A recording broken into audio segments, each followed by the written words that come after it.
There's a global energy on baseball diamonds, and we're here to capture it. Hi there, folks. My name is Daron Sutton. This is the only show, the only weekly show for sure, devoted to amateur baseball. This is Perfect Game Weekly. We've got a great show for you. There was an event in Houston, Texas, where there were nearly 700 teams gathered. We're going to go there. We're going to explain, and we're going to find some of the top talent because the great scout and the great writer, Jeremy Brown, will help us do so. It was only yesterday, or so it feels like, that Cam Collier was at those 13U age group events. Now he's one of the top 23s in the country. He will join us on this show. We'll take a look at what went down in East Cobb as Perfect Game builds that complex up and then immediately gives back to the community. We're gonna have the travel team rankings. Our eyes are on 12U, so listen up if that's your age group.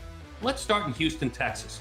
When you put together an event, 6U to 14U, with nearly 700 teams, with the understanding that at the top end of that event, 13 and 14U age group, those are players that are committing to colleges, that are growing and developing so quickly heading into high school. Here's what's happened.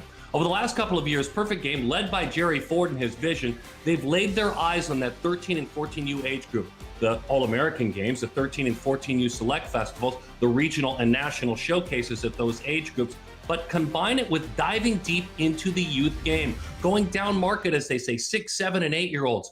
Put those two together, you have a massive event deep in the heart of Texas.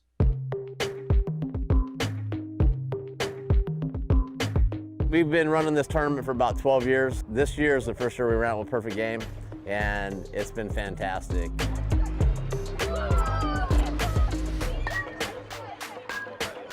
We've got some 7U, 8Us, basically 6-year-olds all the way up to 14U.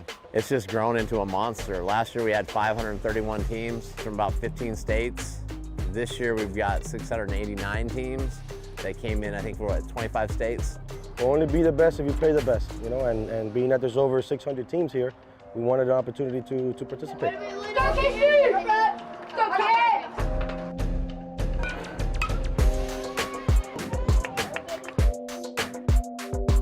Just this 14U major division, 7 of the top 10 teams in the country in the 14U are here. They attracted good teams, and that for us was the big thing, was playing on the big field, playing good teams and new teams. Super exciting. It's going to be fun with these guys. I've been playing with them for about a year now, so bringing guys in, seeing new faces, playing the best competition in the nation, with the best team in the nation, I mean, it's pretty fun.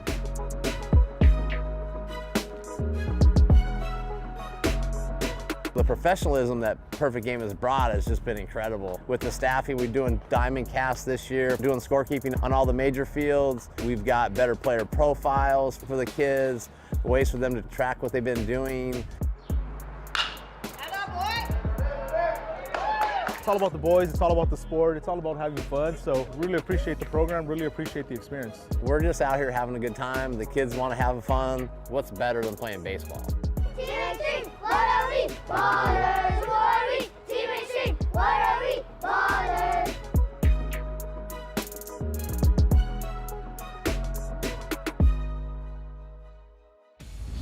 Probably one of my favorite things about that piece was reconnecting with Roussel rookie Shepard. He played in the 12U Select Festival last year at East Cobb in Georgia, that elite game for the best 12U players in the country. We got to know him. We got to know his mom, Rachel, his dad, Daron, who played college football. This is a classy young man. Certainly you can feel and listen to the upbringing, but he just exudes baseball. And so does Jeremy Brown. The national cross-checker for Perfect Game joins us. And H, this had to be fun for you because there's a gathering and it's not an all-star game, if you will, or a showcase. It's team play. And I understand the passion for the game and the fun part of it that comes in at 6, 7, 8, 9, 10, 11 years old.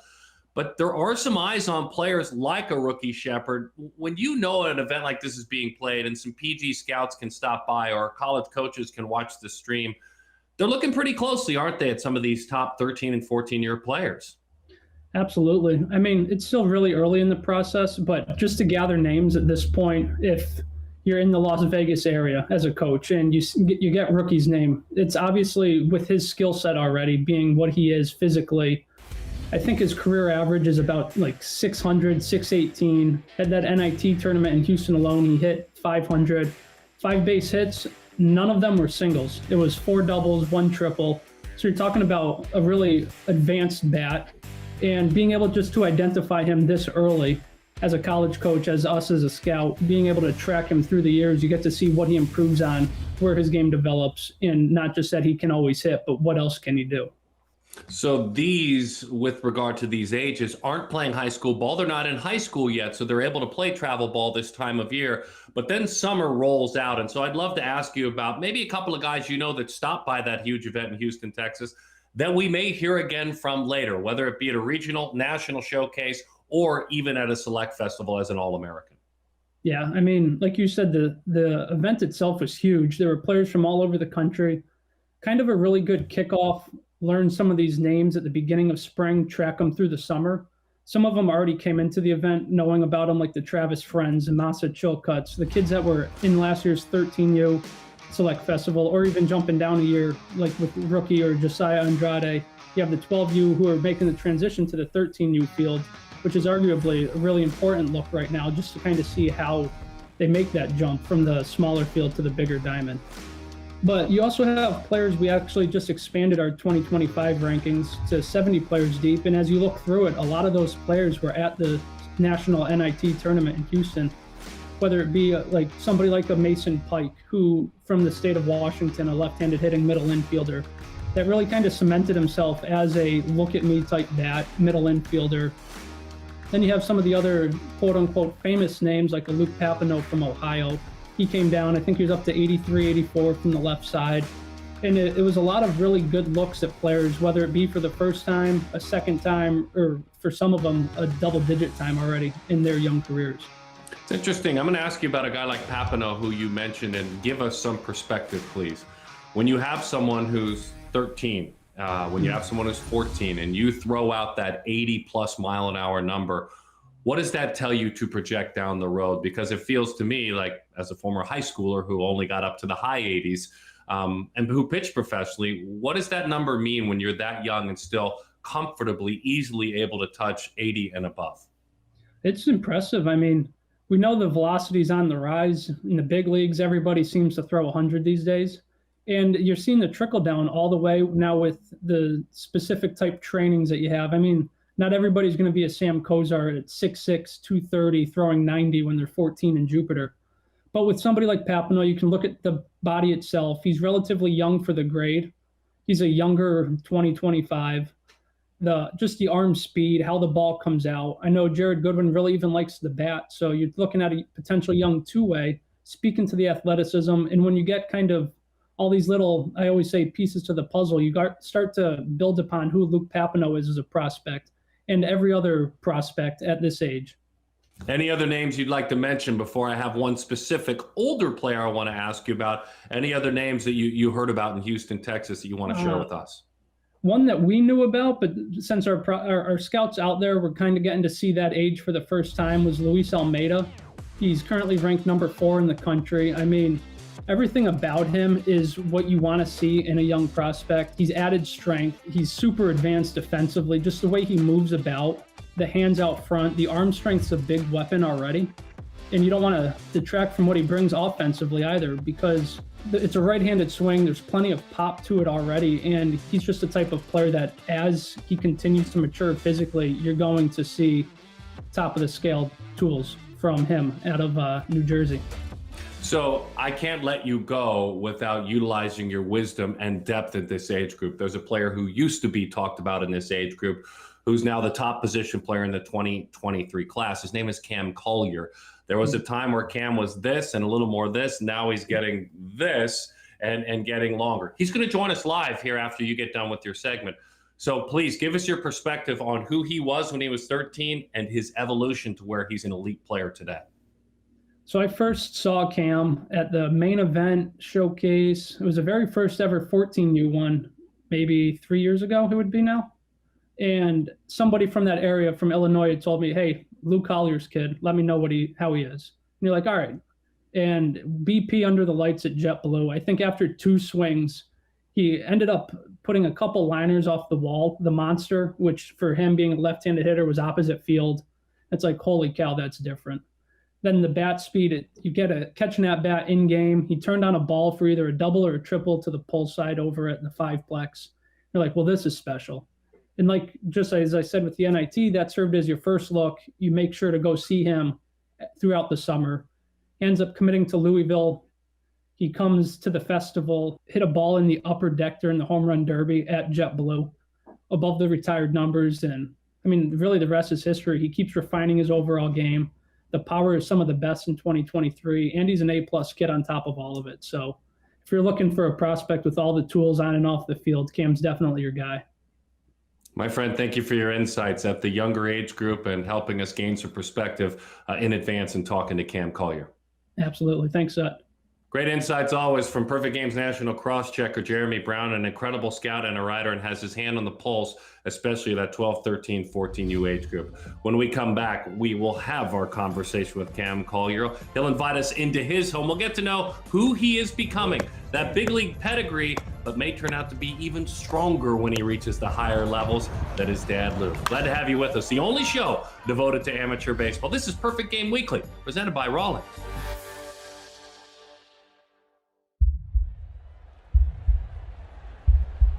Defense, you can always make a play. Create it in your mind. You're always trying to time when the ball is hitting the bat.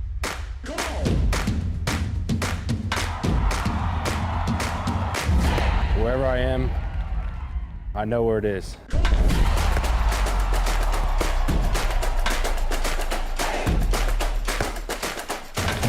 1, 2, 3, I'm gonna have to start jumping. Nothing more satisfying than making a big play.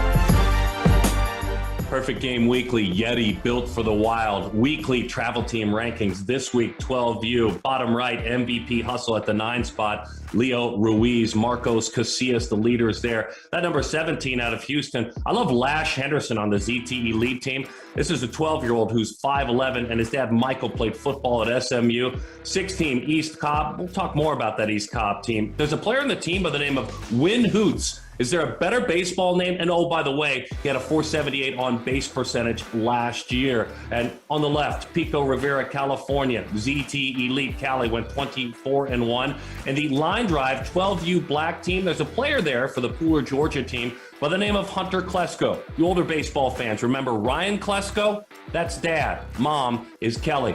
Texas, Florida, Canes Elite, the #1 team on the rankings. I was honored to be a part of a great gathering at the East Cobb Complex just outside of Atlanta, Georgia. Here's the bottom line. It was 2 days of celebration and giving back. With the rebirth, the rebranding, and the additions to the East Cobb Complex, it turns out to continue to be one of the great spots for baseball development at all ages in the nation, and Perfect Game made sure that happened. They celebrated with the local community, but then they celebrated in an even better way, gathering former major leaguers, about a dozen of them, with so many in need in the community, and they gave back at the East Cobb Complex when we hung out with them. Come with us. This is an iconic place, a historical place when it comes to amateur baseball. We're really proud to get involved here, renovate things, make it just nicer, better for the players. 400 tournaments a year, 8,500 teams walk through these gates and other gates around the metro Atlanta area for tournaments. To date, 871 Major League Baseball players participated in the WWA National Championships during the summer out of this complex. Let's fast forward to today. We're closing in on 70,000 tournament entries in 2021 and 9,000 events around the country. So we've been lucky with PG specifically to have them in our community for 19 years. And so they're a fabric of our community, and they have some wonderful partnerships throughout, whether it be with Children's Healthcare of Atlanta or different organizations where they don't just come in and play a baseball game. They leave the community better than they found it. That's one of the things that makes Cobb County so special is the partnerships. And we have Cobb Chamber here, Cobb Travel and Tourism, perfect game, the Ford family, the great investment they made, children's health care is all of us working together, and this is an incredible investment in the community and our young people. 5, 4, 3, 2, 1.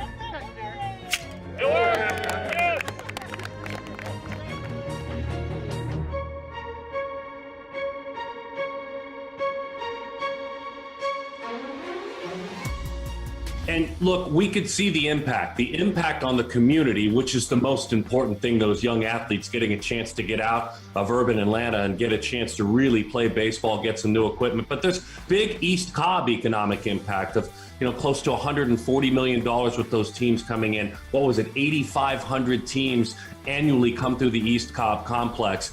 And one of the great parts about it was all the involvement of major league athletes, the passion behind giving back. And Lou Collier was there. Lou Collier, who has given so much to the amateur game as a leader of the game, and he had an incredible and dedicated major league career. And by the way, let's have a nice transition to his son, Cam Collier. Cam, thanks for hanging out with us. We really appreciate it. One of the top players, by the way, folks, in the 2023 class. So let's start there. When you see Dad doing the right thing, when you see Dad making sure that, instead of doing something for himself, he's doing for others, what do you learn from that? Look, you and I have been talking about this for years, but he set such a great example for you. What do you learn from watching Dad give back? What I learned is that I know that I have to help out the younger kids because I know that they look up to me. So when I see him helping people like that, shows me that I need to help so I can get better, follow his footsteps, and just help the young kids out. Well, so wait, what does that mean, help? When you say help, be descriptive. Understand that you have to stay selfless. There's a lot of attention on you right now, and you can't be selfish. Confident maybe, but not selfish. When you say I need to help, I need to give back to you, what does that mean? So teach the young kids the fundamentals if they don't know it. Teach them how to stay back on the ball, how to field a ground ball, because I know it from my dad teaching me. So the kids who don't, try to help them as much as possible. Love it. I love that you do that. So you and I have been talking training for years, and I've been watching you develop, but you were a 14U Select Fest athlete a couple of years ago. Where are you right now as it pertains to your swing? Let's be a little bit detailed. How have you evolved, let's say over the last 12 months, to where you've gotten taller now? That's very noticeable. Has anything changed? You have a little bit more length in the arms. Has anything changed in your approach? And be descriptive for me. At 14U Select, it really showed me that I have to change my swing up so I can hit velocity. So throughout these 2 years, I've changed my swing a lot so I can stay back and get faster to the ball because I got to hit guys throwing 90, 92 now instead of guys throwing 80, 85. So I changed my swing a lot. So tell me how. I'd love to know how, some of the moving parts in it. This is a baseball show, and you won't lose me. I played a little bit of minor league baseball, but tell me how specifically you changed your swing. So my swing, I have my left arm, I have a twitch when I swing. It helps me calm down my swing. Have my hands straight up and down, helps me feel comfortable. I have my foot slightly up, get back on my backside, then I slide my back foot back, helps me stay back on the curveball. And I get the guy in front of that fastball. It's coming hard, hit the ball opposite field, pull. So timing, right? Just like that pitcher that's throwing in the 90s, it's all about timing for them. It's all about timing for you. One of the favorite answers you ever gave me was in a long, detailed radio conversation we had. And you talked about what you try and do with the baseball. And immediately, without thinking, and you may have been 13 when you said it, you said, I do my best to drive the ball to left center. Well, look, you're a left-handed hitter. Everybody knows what that means. That means that way. For you, how has that been a big part of your approach? How has that helped you in your approach? And take that answer and take it further now to the older Cam Collier. See, with that approach, it's allowed me to now hit balls out left center, hit balls out center field, because I'm having that approach since I've been 13. So I can face guys throwing 92, 93, I can hit the ball out there still. And even with that approach, I can pull balls out really far to right field. That takes confidence to do that, right? I mean, that takes the attitude to think, okay, I believe in my strength in my hands enough to where I might get embarrassed with a good pitch. They may beat me. To me, it takes a lot of confidence. Let that ball travel as deep as you can. Expound upon that, please. Yeah, it takes a lot of confidence because you don't want to get blown by, but it just comes with having quick hands. So I rather Instead of being out in front, I'd rather be back behind the ball because I know that if I'm behind it, I got my approach to hit the ball left field. So I want to go inside the cage with you and Dad. I don't know if this still goes on anymore. I want to take that L screen. Baseball people know what an L screen is. It's where you throw batting practice, us older pitchers, so we don't get hurt. But I want to take the L screen and move it kind of far to the left. You're a left-handed hitter. And tell me the drill that Dad does with you that may or may not still involve push-ups if it doesn't go well. Tell me about that drill. Oh, I got that smile. I knew it. Tell me about that drill. He goes there and then tries to like flip it from the side. So I try to like pull it. And every time I would pull it, I would have to do push-ups. But every time I got it the other way, we went to go to ice cream or something. But yeah, that drill helped me a lot. Hit the ball the other way. Ice cream was the good part? Yeah.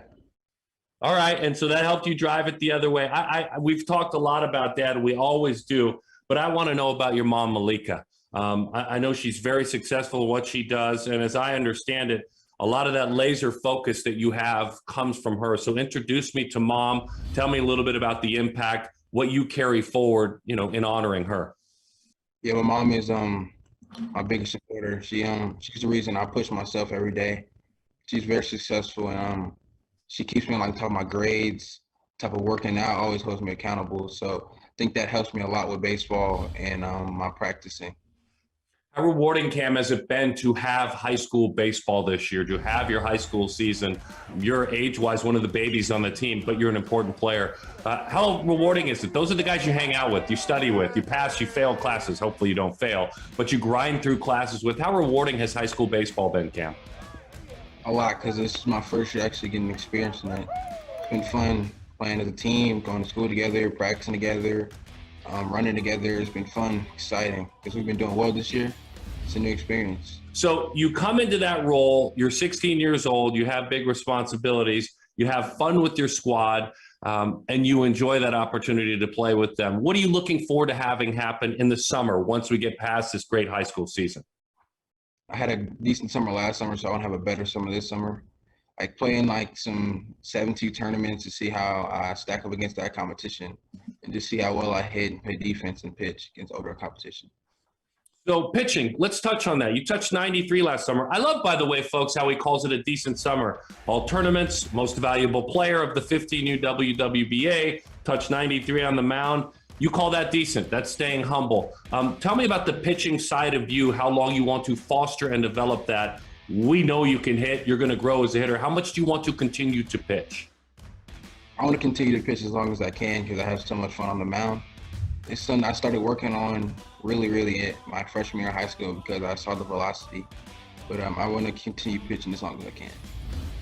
How rewarding has it been to be a part of Major League Baseball's Breakthrough Series, to develop and grow the game and its African-American presence? Your dad has a huge role in that, but there are guys that have also been a part of that. How rewarding has it been for you to be a part of that great initiative and those teams? So rewarding because I've met so many great people, so many great friends. I've learned so much stuff from those coaches. And if I would have never went to that, I would have never been where I am today. With those players, getting to know them, they held us accountable, getting up early in the morning to go work out and go play. Without knowing what that spring training feel, without knowing that, I would never know how it is at the next level. So knowing that helped me a lot. And there's a wonderful culture of passion for the game and developing and growing and grabbing hold and putting out there more African-American players at the big league level, correct? Yes. All right. Well, I can't wait to see you continue to play. Thank you, Cam. Thanks for hanging out with us. Thank you. Incredible conversation with Cam Collier, and certainly have enjoyed you spending time with us. Before we say goodbye, we want to take a peek at some great upcoming events that are being put together by Perfect Game.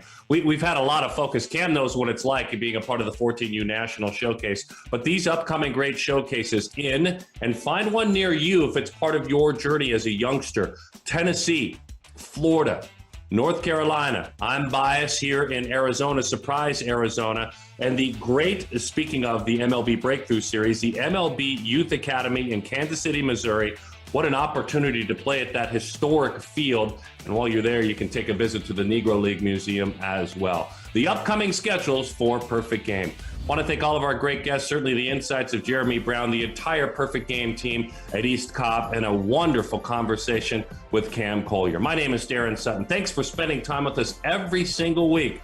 It's good to be back. Perfect Game Weekly.